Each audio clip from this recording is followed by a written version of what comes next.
Alright, let's go. Number 10. Gough's Cave, Cheddar Gorge, England. In 1987, archaeologists working inside Gough's Cave in Somerset pulled human bones from the sediment that stopped them cold. The cut marks running along these bones were not the result of accident or decay. They were deliberate, systematic, and deeply familiar to anyone who has ever studied the butchery of large animals. Someone, 14,700 years ago, had processed these people the same way they processed their food. The cave sits inside Cheddar Gorge, one of Britain's most dramatic natural landmarks, carved over millions of years into the limestone of the Mendip Hills. The people who left these remains behind belonged to the Magdalenian culture, skilled hunter-gatherers who produced some of the finest art of the Upper Paleolithic period. They were not primitive in any simple sense. They were capable of extraordinary refinement, which makes what they did here considerably harder to dismiss. Sylvia Bello and her colleagues at the Natural History Museum in London published their analysis in the Journal of Human Evolution and in PLOS ONE, confirming not only defleshing and marrow extraction, but the deliberate crafting of 3 human skull cups. The skulls had been carefully shaped, the edges smoothed and worked, suggesting these were objects of intention rather than impulse. This was not hunger alone. Something ceremonial was happening in that cave. Cheddar Gorge carries one of the longest continuous haunting records in Britain. Independent investigators have documented unexplained sounds, cold anomalies, and apparitions in the cave system across multiple decades. The reports are not concentrated at the tourist entrance. They cluster deeper in, where the sediment is oldest. Whatever ceremony unfolded inside that cave 14,700 years ago, its echoes have not finished traveling. Number 9. Herxheim, Germany. In 1996, construction workers breaking ground near the village of Herxheim in the Rhineland-Palatinate did not expect to find anything remarkable beneath the fields of this quiet agricultural region. What emerged from the soil was the processed remains of at least 500 people deposited roughly 7,000 years ago in pits that ringed what appears to have been a ritual enclosure of considerable significance. The site belonged to the linear band ceramic culture, the people responsible for bringing farming to Central Europe around 5500 BCE. Researchers had long understood this culture through the quiet evidence of their settlements, their pottery, their grain stores. Herxheim forced a complete reassessment. This was not the margins of their world. The bones, and the way they had been processed, suggested it was a center. Bruno Bullestein of the University of Bordeaux and Andrea Sieblans of the State Archaeology of Rhineland-Palatinate led the forensic analysis. What they found was unambiguous. The human bones had been processed using the same techniques applied to cattle and deer at the same site.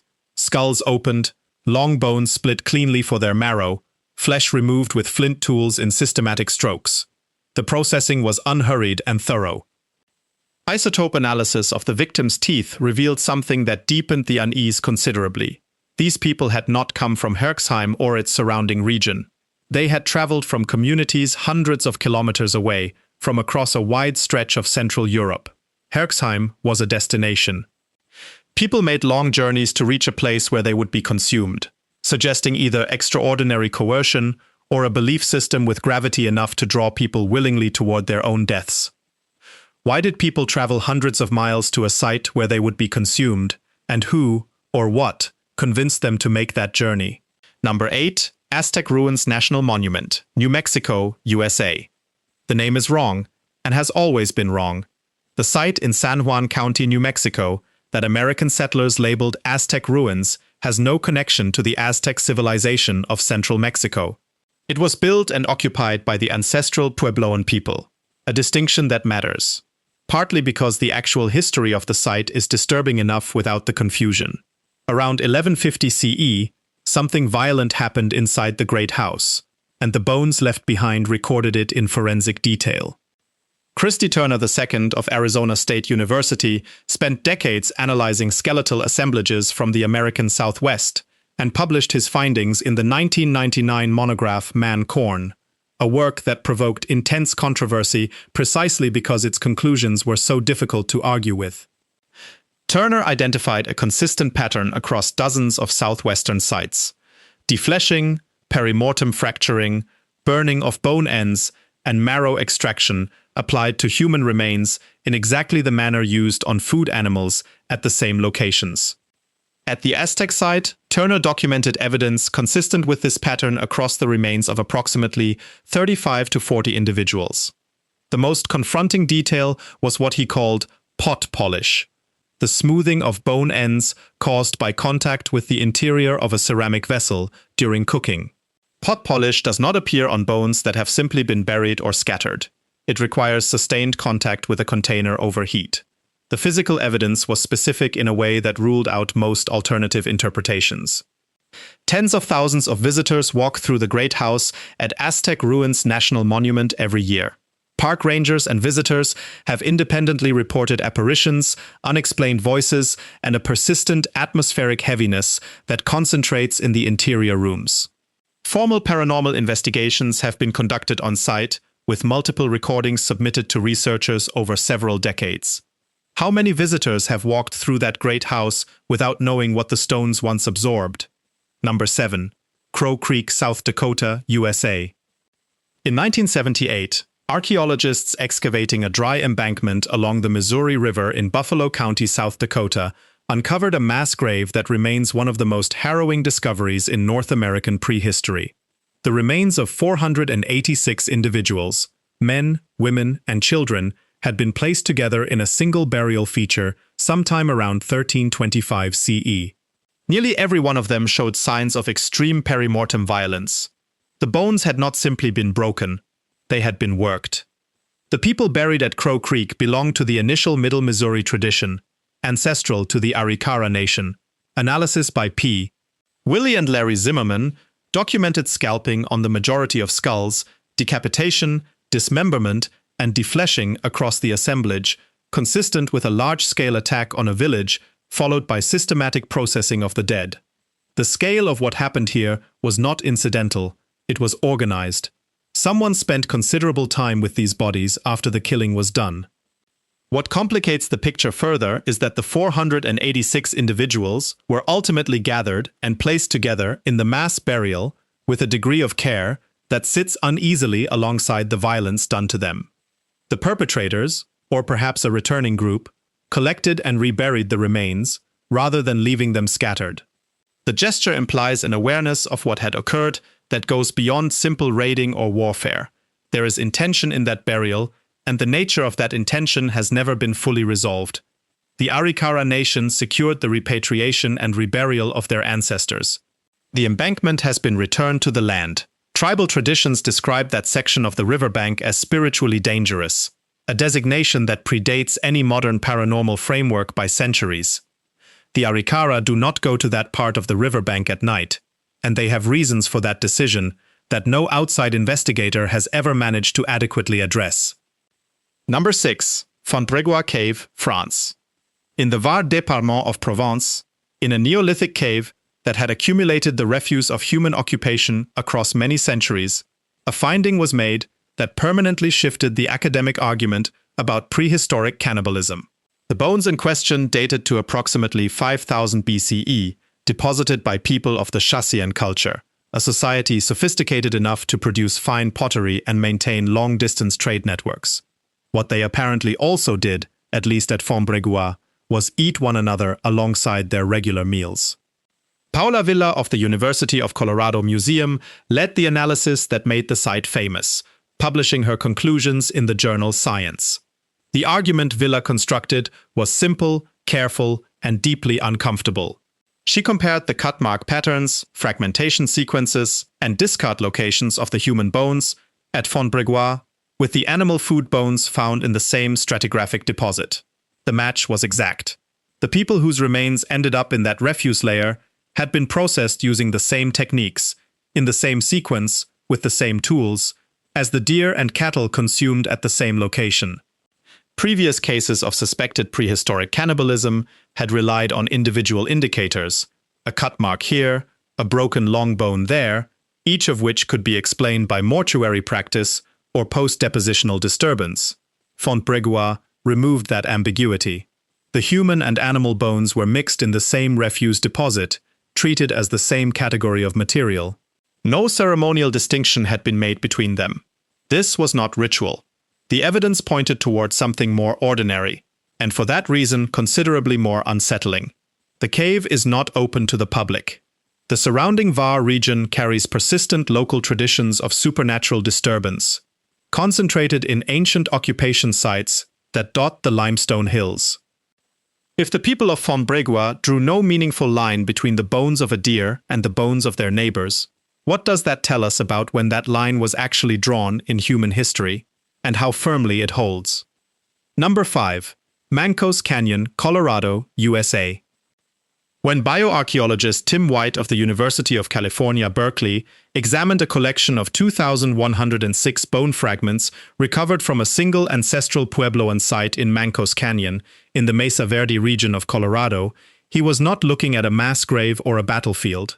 He was looking at what appeared to be the systematic processing and consumption of at least 29 individuals around 900 CE, documented across one of the most thorough forensic analyses ever applied to a prehistoric assemblage. White published his findings in 1992 through Princeton University Press under the title Prehistoric Cannibalism at Mancos, a monograph that set the methodological standard for all subsequent work in this field. His analysis identified anvil abrasions, percussion pits, cut marks consistent with defleshing, thermal alteration from cooking, and pot polish across the assemblage. Each indicator was documented individually and then assessed as part of a pattern. The pattern was unambiguous.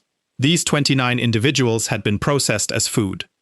The academic response was not simply scientific disagreement. A significant portion of the debate that followed White's publication centered not on whether his findings were accurate, but on whether publishing them was appropriate at all, given the living Pueblo descendants for whom this history carries profound cultural weight. That a scientific monograph could generate that quality of ethical argument is itself a measure of how deeply the findings penetrated. The canyons of the Mesa Verde region carry one of the most extensively documented supernatural reputations in the American Southwest. Ranger accounts, visitor reports, and the oral traditions of the Hopi and Navajo nations all describe these canyon systems as places where the dead are not at rest. Specific apparition reports from the alcoves have been recorded since the 19th century. The canyons held this secret for over 1,000 years. They did not give it up without resistance, and there are those who would argue they have not finished making their objections known. Number 4. El Mirador Cave, Atapuerca, Spain. The Sierra de Atapuerca in the province of Burgos in northern Spain is the most significant prehistoric site in Europe. Its caves have yielded the oldest human remains on the continent, pushing our understanding of human occupation in Europe back nearly 1 million years. In a section of the complex known as El Mirador Cave, a team led by Palmira Saladier of the Institut Català de Paleoecologia Humana y Evolució Social found something that placed even this extraordinary location in darker territory. The remains dated to approximately 3500 BCE, the Chalcolithic period, belonging to people who were not primitive by any measure, farming communities with established social structures and significant material culture. Saladier's team published their analysis in the Journal of Archaeological Science in 2012. What they documented was the processed remains of at least 10 individuals, their bones bearing butchery marks distributed in patterns that matched the faunal remains found in the same deposit, the animal bones from the meals of those same communities. The bones had not been buried. They had been discarded, mixed into the ordinary food refuse of a Chalcolithic settlement. The human remains showed defleshing marks, marrow extraction, and fragmentation sequences that archaeologists recognized immediately as the signature of nutritional processing. These were not ritual deposits or secondary burials. The people whose bones ended up in this refuse layer had been treated as food, incorporated into the regular subsistence activities of the community, with no apparent distinction made between them and the animals consumed alongside them. Atapuerca as a landscape carries a quality that researchers and visitors consistently describe but struggle to articulate. The mountain holds almost 1 million years of continuous human presence, layer upon layer of occupation, death, and erasure. The Burgos region maintains deep folk traditions about the Sierra being inhabited by presences that long predate any living memory. Some places accumulate not just the physical record of what happened inside them, but something else. Something that resists the clinical vocabulary of archaeology and refuses to be catalogued alongside the bones. Number 3. Cowboy Wash, Colorado, USA. In 1994, a salvage archaeology team working ahead of a pipeline project in Montezuma County, southwestern Colorado, uncovered the remains of 7 ancestral Puebloan individuals at a site designated 5MT 10010, near a dry wash known as Cowboy Wash. The bones told a familiar and deeply disturbing story: defleshing, marrow extraction, burning. But this site would ultimately produce something that no prehistoric cannibalism case had ever produced before: proof. Brian Billman, Patricia Lambert, and Banks Leonard excavated the site and documented the skeletal evidence with the thoroughness the assemblage demanded. The critical step came when Richard Marlar, of the University of Colorado Health Sciences Center, applied biochemical analysis to the residue coating the interior of a ceramic cooking vessel recovered from the site's hearth. What Marlar found was human myoglobin, a protein found exclusively in human muscle tissue. It had been in that pot. It had been cooked. The results were published in Nature on September 7, 2000, and they changed the nature of the argument permanently. Every previous case of suspected prehistoric cannibalism had rested on the interpretation of bone modifications, and interpretation, however skilled, carries uncertainty. Herxheim could theoretically reflect elaborate mortuary ritual. Mancos could, with effort, be explained another way. Cowboy Wash could not. The protein in the cooking vessel was direct physical evidence that human flesh had been prepared and consumed at that hearth approximately 950 years ago. The bones supported it. The chemistry confirmed it. The Navajo tradition identifies the landscape around Cowboy Wash as deeply contaminated by Chindi, the dangerous ghost of the violently dead. This is not a vague regional superstition. It is a specific spiritual geography, mapped and maintained across generations, that placed this ground in a category of profound danger long before any archaeologist arrived with a trowel. Science confirmed what Navajo tradition had always known about that ground. The more uncomfortable question is why one group needed a laboratory to reach a conclusion the other group had already carried for centuries. Number 2. Templo Mayor, Mexico City, Mexico. In February 1978, electrical workers laying cables beneath the streets of central Mexico City struck stone. What they had found, 2 meters below the pavement of the Zócalo, was the edge of the Templo Mayor, the Great Pyramid at the heart of Tenochtitlan, the Aztec capital, demolished and buried by Spanish conquerors in 1521.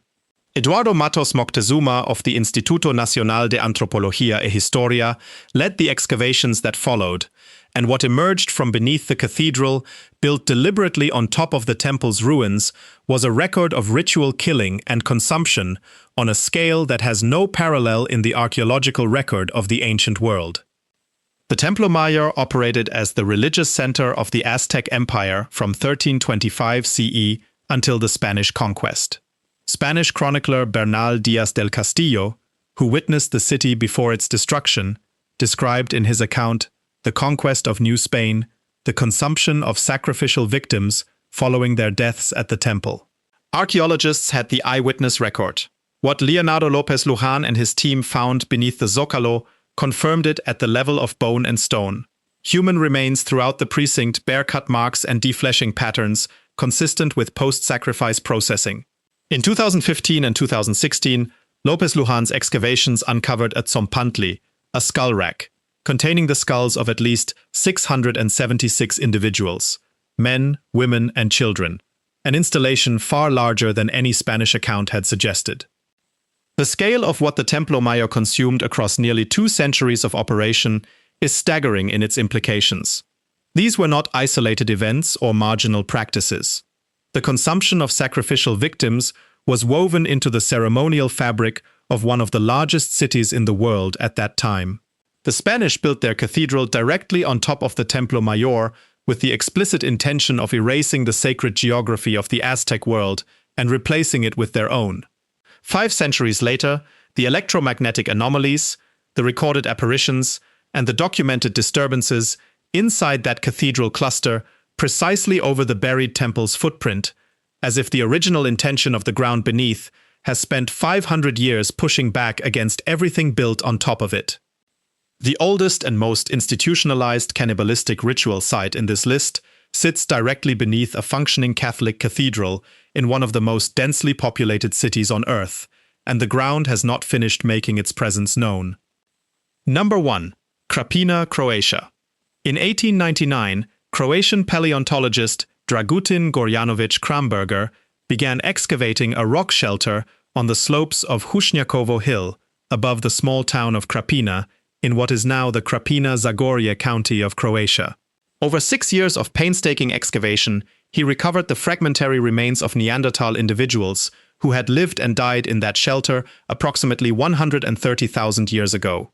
What he could not determine, and what no researcher in the 125 years since has been able to resolve, is what those Neanderthals did with their dead, and whether what they did constitutes the oldest act of cannibalism in the human record. The Krapina assemblage represents at minimum 13 Neanderthal individuals, though the extreme fragmentation of the material makes precise counting impossible, and some estimates place the number considerably higher. Mary Russell published a formal cutmark analysis in 1987, and David Freyer of the University of Kansas has continued reassessment of the collection across subsequent decades. The bones carry marks consistent with defleshing. They also show percussion damage consistent with marrow extraction. The processing patterns closely resemble those applied to the large animal bones found in the same deposit, a parallel that the Gough's Cave, Fontbrégois, and Mancos Canyon cases would make deeply familiar to anyone who has followed this list to its conclusion. But here is where Krapina separates itself from every other site on this list. The debate has never been settled, not for want of expertise or effort. Some researchers read the bone modifications as evidence of nutritional cannibalism, the same pattern documented at every site above. Others argue that the disarticulation sequences suggest something different, a mortuary practice involving careful, intentional defleshing of the dead as part of burial preparation, a gesture of respect rather than consumption. The physical evidence supports both interpretations. 125 years of some of the world's most accomplished paleoanthropologists have examined these bones, and the question remains genuinely, stubbornly open.